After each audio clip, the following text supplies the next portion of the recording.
ಈ ಚಾರರ ಕುಲ, ಗುಣ, ವಿದ್ಯೆ, ವಿನಯಗಳ ಬಗ್ಗೆ ಸಂಪೂರ್ಣವಾಗಿ ತಿಳಿದುಕೊಂಡು ತಾವು ತಿಳಿಸಿದಂತೆ ಈ ಕಾರ್ಯಕ್ಕೆ ನಿಯೋಜಿಸಲಾಗಿದೆ.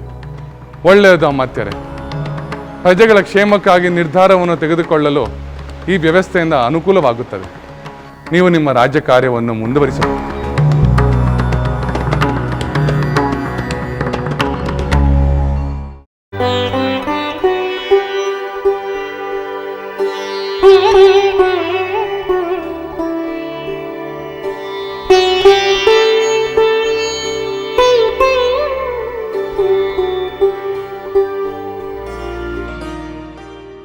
ಸೀತೆ, ನೀನು ಬರುವುದನ್ನೇ ನಾನು ಕಾಯುತ್ತಿದ್ದೆ.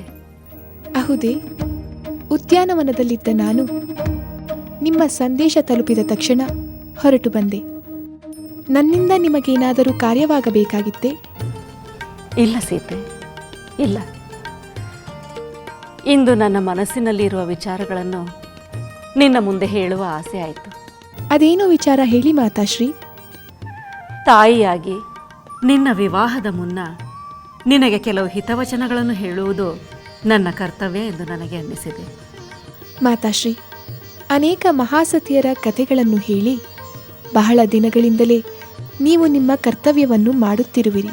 ಸೀತೆ, ಆ ಮಹಾಸತಿಯರ ಕಥೆಗಳು ಅನೇಕ ರೀತಿಯಲ್ಲಿ ಆದರ್ಶವಾಗಿ ನಿನ್ನಲ್ಲಿ ಆತ್ಮಸ್ಥೈರ್ಯವನ್ನು ಉಂಟು ಮಾಡಬಹುದು.